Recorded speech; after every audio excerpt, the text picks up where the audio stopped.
Voy a leer un fragmento de mi novela más reciente, publicada por Alfaguara. Su título es Radicales Libres. Obviamente el título tiene dos sentidos.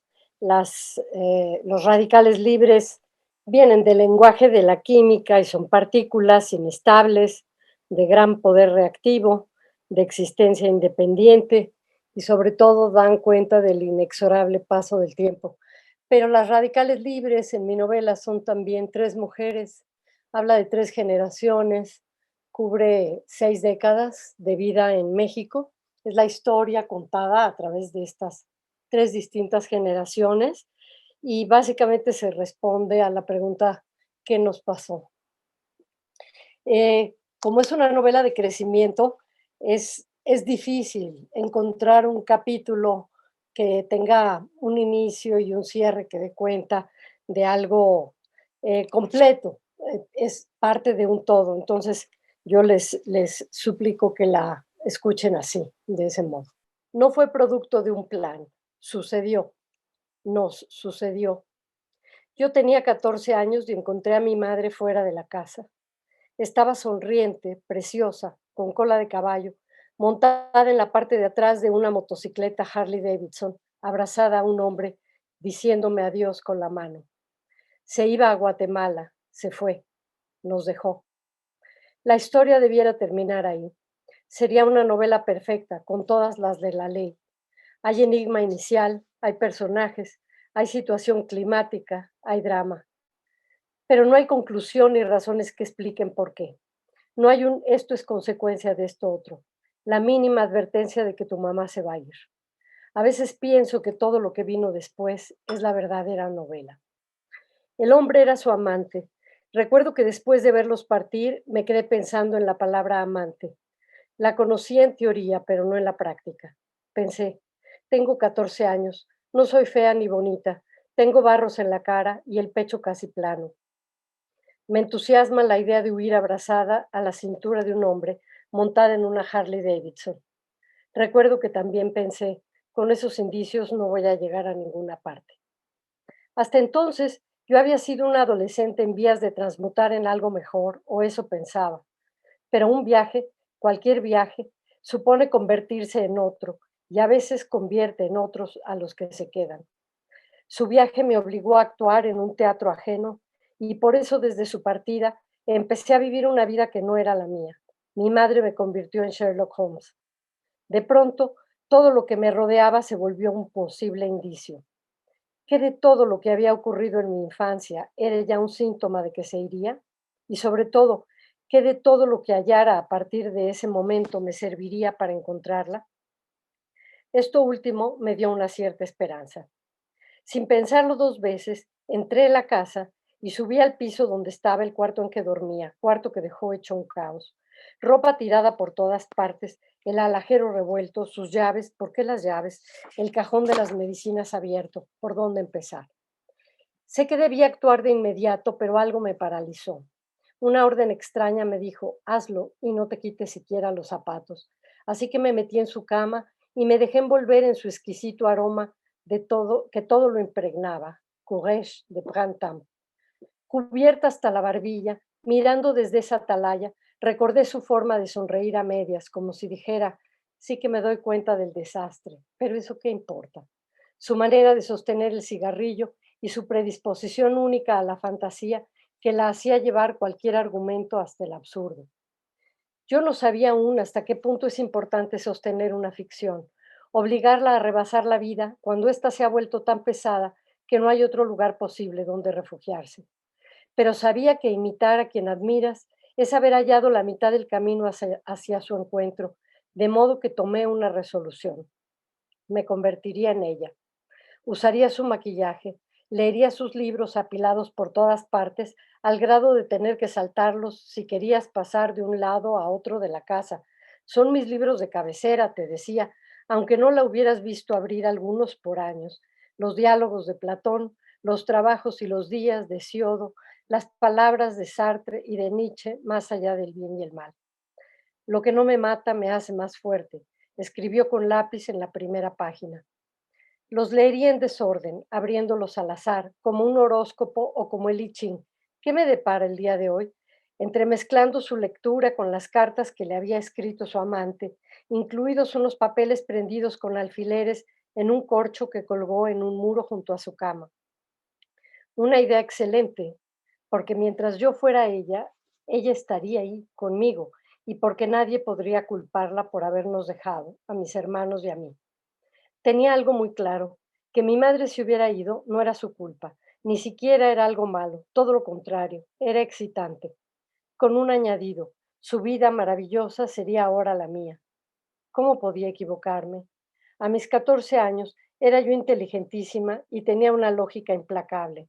Pensaba, ¿cómo no va a ir todo mejor si su vida es apasionante y la mía aburrida?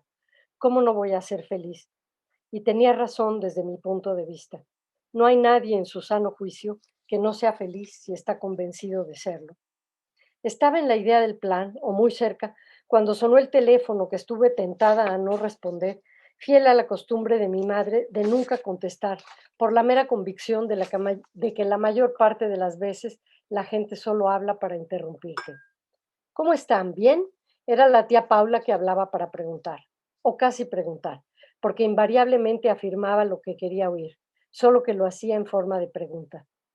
No me quedó más remedio que copiar los diálogos oídos a otros, que convertirme a partir de ese día en la copiona que ahora soy. Muy bien, gracias, tía. ¿Y ustedes qué tal? ¿Bien también? Fue un alivio sentir que las frases aprendidas sirven para seguir adelante, aunque no digan nada. Silencio. ¿Cómo se enteró de que mi madre se había ido? No tenía idea.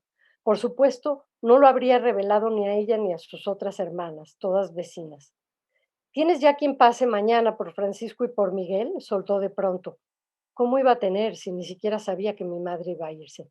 Bueno, es que no hay quien. Yo le hablo a tus primos para que lleven a tus hermanos a la escuela. Me quedé pensando unos instantes cómo seguir.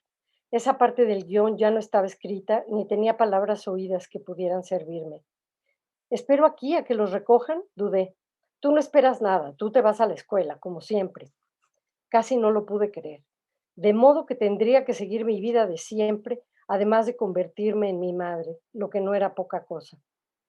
Está bien, tía, te vemos aquí mi hermana y yo. ¿Cuántas veces, cuántos días nos iba a llevar a la escuela? No lo podía saber ni me atrevía a preguntarlo. Tal vez mi tía no se había enterado aún que mi madre se había ido para siempre. Hoy llamo a esto aprendizaje acelerado. Cada frase no dicha, cada alusión a la que a partir de ese día estaría expuesta, encerraba un guiño, un código nuevo. Solo sobrevivirás si eres capaz de guardar el secreto. Como si una voz desde el más allá te dijera, nadie tiene que saber que tu madre se marchó.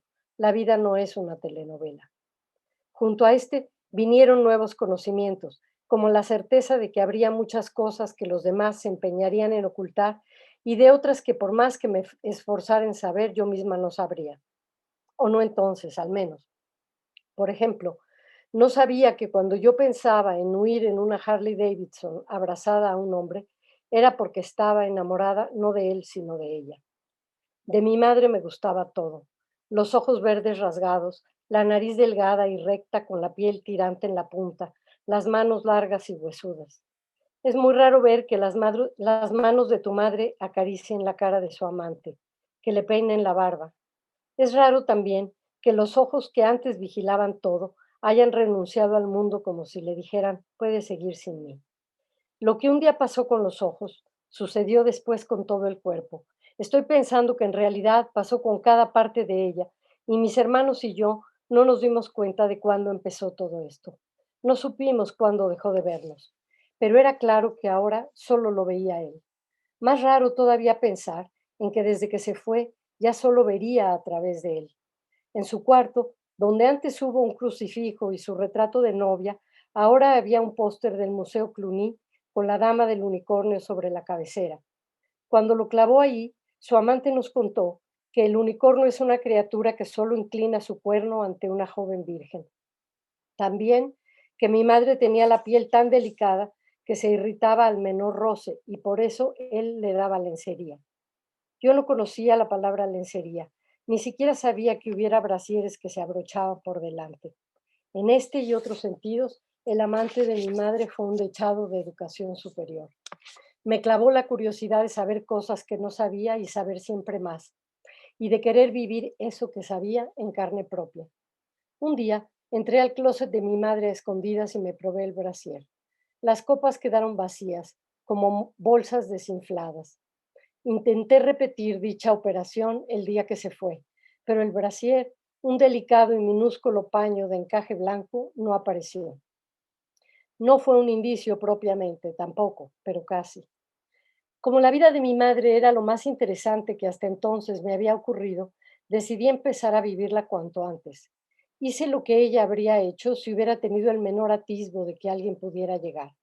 Me puse a hacer montones con las cosas y a esconderlas, como cuando ella hablaba de poner orden en la casa. Con que haya un orden visual que nos permita pensar con claridad, todo está resuelto. Ese era su lema. De más está decir que nunca hubo un orden visual. Cuando no fallaban la sala y un baño, fallaba el comedor. Hoy que te digo esto, me doy cuenta de que tal vez aquello fue otro indicio, pero ¿indicio de qué? Es demasiado tarde para saberlo. Entonces me limité a poner los zapatos bajo la cama, las cajas y alajeros en el closet y metí todo lo que estaba en la encimera dentro de los cajones. En realidad metí lo que cupo, pero quedaron fuera muchas cosas.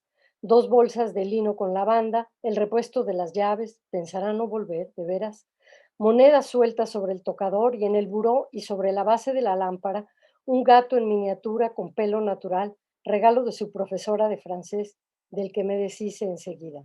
Cuidado, cuando dos cosas entran en contacto, dejan rastro. La pista se encuentra en la relación que hay entre ellas. Lección número 1 de Sherlock Holmes. ¿Qué tenían que ver el horrendo regalo de su maestra parisina, el gusto de mi madre por la música de Georges Moustaki, mayo del 68, y la idea tantas veces repetida de que el amor solo podía venir de París? En ese momento creí que estaba a punto de saberlo. Éramos 8 primas entre todas. Los primos mayores eran 3. Había otros chicos, pero a esos no los cuento de momento porque no vienen al caso en esta parte de la historia. Vivíamos en la misma cuadra. Mi abuelo, que era un visionario, compró a precio de centavo unos terrenos pantanosos y fundó además de su casa una escuela, el Colegio Espíritu de México, que si alguien quiere saber dónde está, basta con que vaya al lado de Médica Sur, a un terreno bardado, dentro del cual todavía está su estatua, aunque están a punto de demolerla. Dicen que pronto será la ciudad de la salud a la que accederán los ricos porque este complejo médico compró los terrenos con todo y escuela. Lo raro es que hasta hace poco estaban en manos de un patronato encargado de no venderlos y de cuidar que el colegio asistiera a niños sin recursos o huérfanos.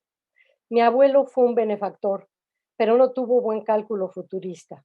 Hizo muchas cosas mal, por ejemplo, morirse y dejar los terrenos en manos de un patronato que se apropió de ellos.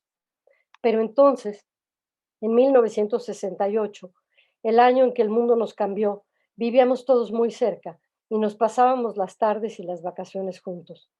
De modo que la vida de los primos, como si se tratara de la propia proyección en distintas edades, era la de todos y la de cada uno de nosotros.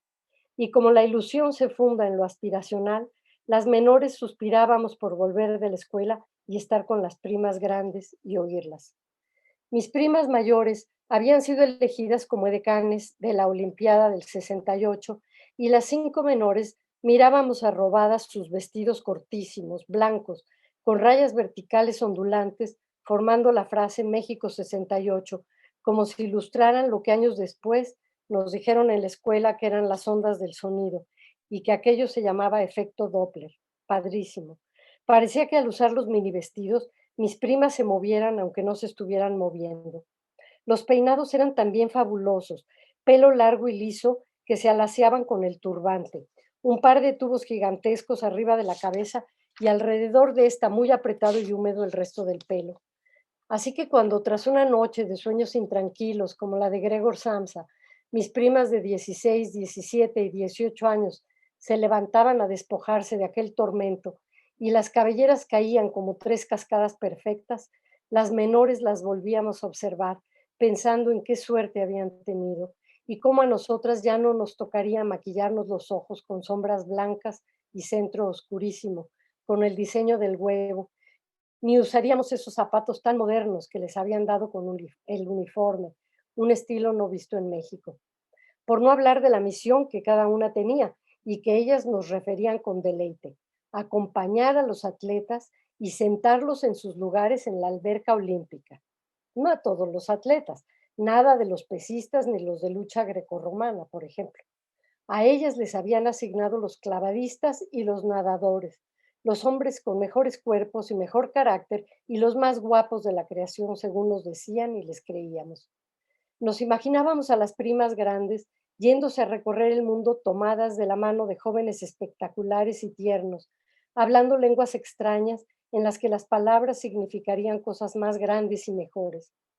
Era emocionantísimo tener 5, 6, 7, 8 y 9 años y ser tan precoces.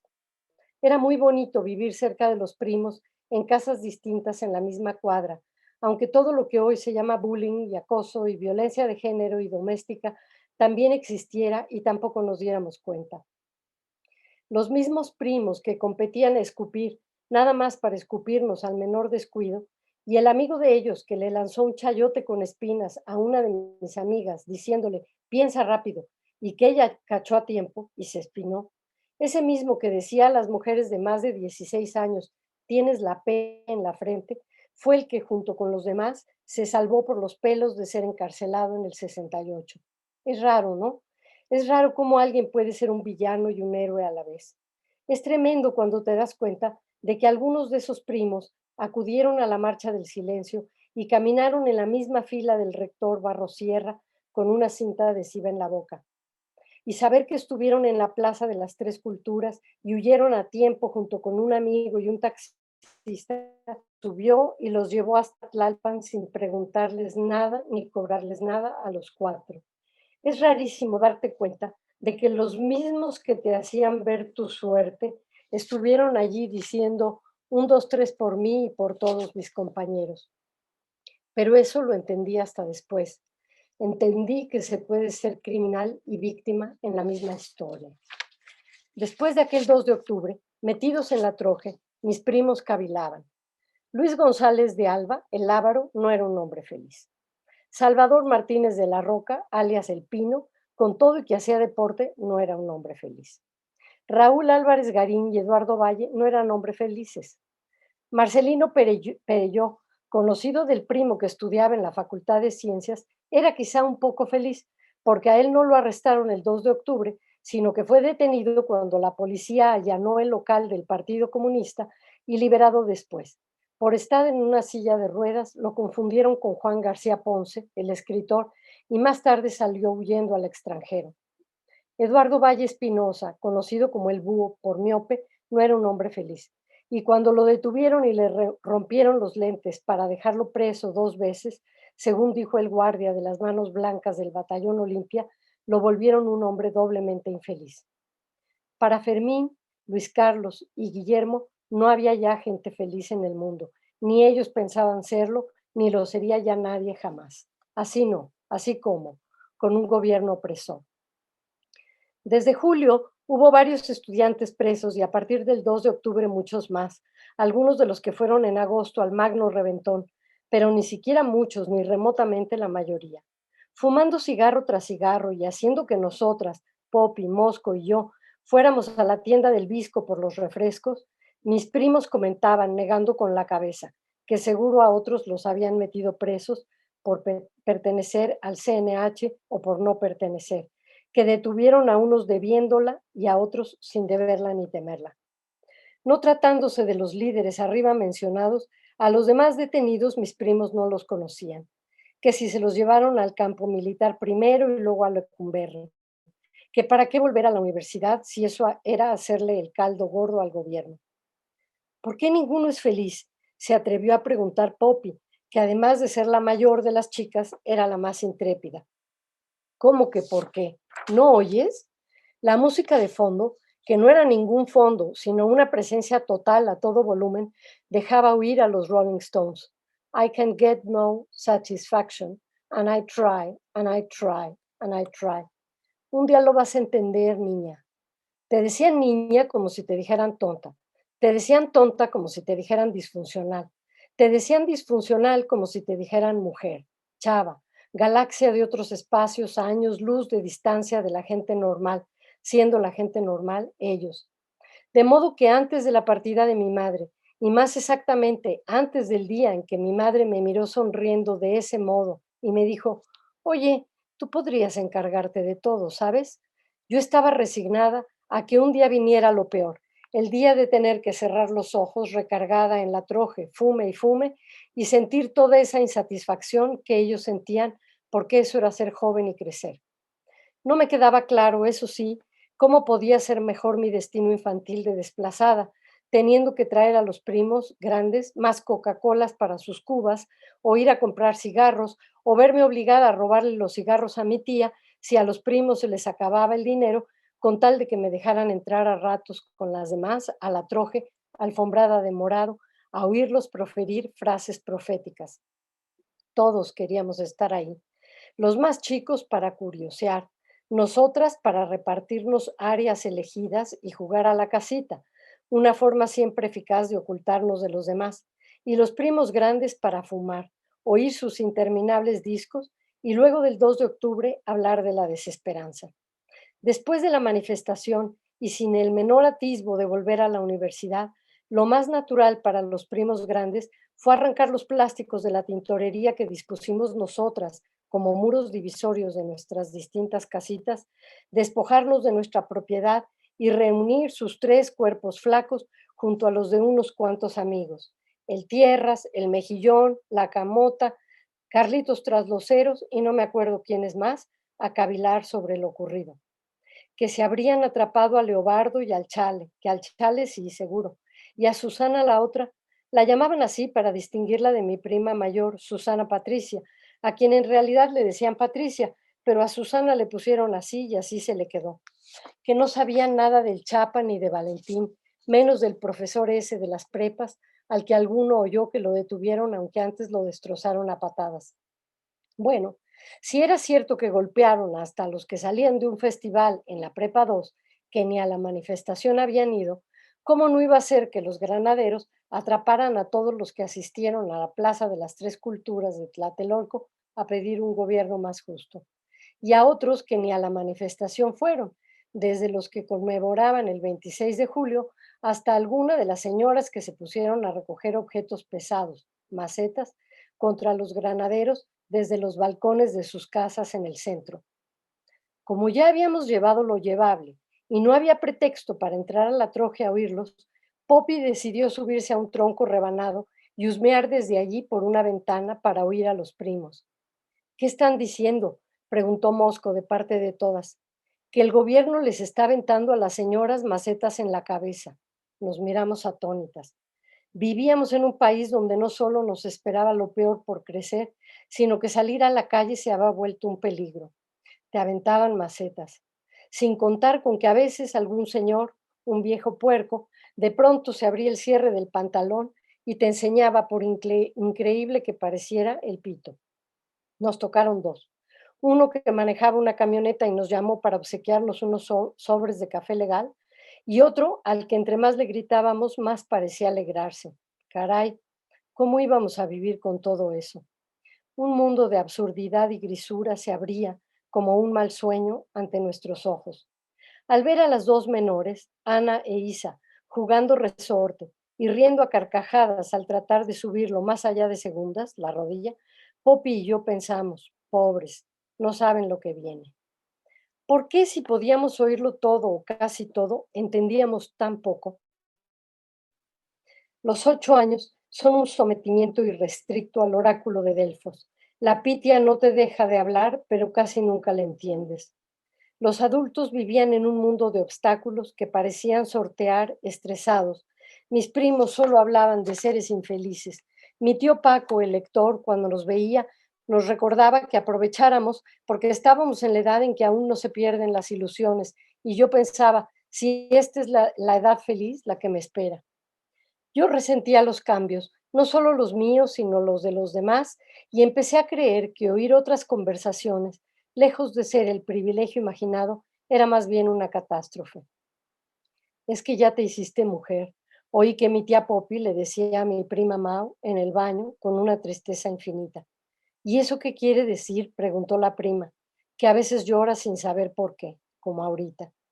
La vida, otra vida, empezaba de nuevo a cada rato.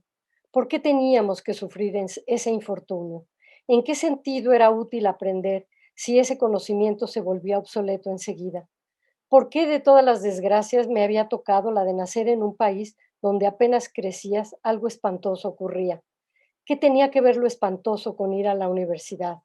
¿Qué había llevado a mis padres a quedarse en este país? Y si era cierto que iguales o peores cosas estaban pasando en otros, ¿qué los había llevado a tenernos a nosotros, sus hijos? Hasta ahí me atreví a pensar. Creo que si hubiera podido llegar más allá, me habría hecho atea. Pero en esos días yo a Dios le rezaba para que las cosas se compusieran. Padre nuestro que estás en los cielos, haz que mis primos se vayan de la troje. Padre nuestro que estás en los cielos, haz que no nos arrojen macetas. Padre nuestro que estás en los cielos, haz que a mi mamá la perdonen y la quieran mis tías. Tal vez éramos un experimento de nuestros padres dictado por órdenes superiores. Al fin y al cabo, había cosas que ocurrían con todo y su conocimiento y que ellos no podían evitar, como dar el permiso de hacer una gran fiesta y que mi madre asistiera a ella. A veces, mi tío, el abogado agrarista, sacaba de su biblioteca un libro, lo blandía frente a mí y me decía, algún día podrás leerlo. Luego de la fiesta llamada aquelarre en que todo empezó, el libro que me mostró fue Grandes Esperanzas de Charles Dickens. Gracias.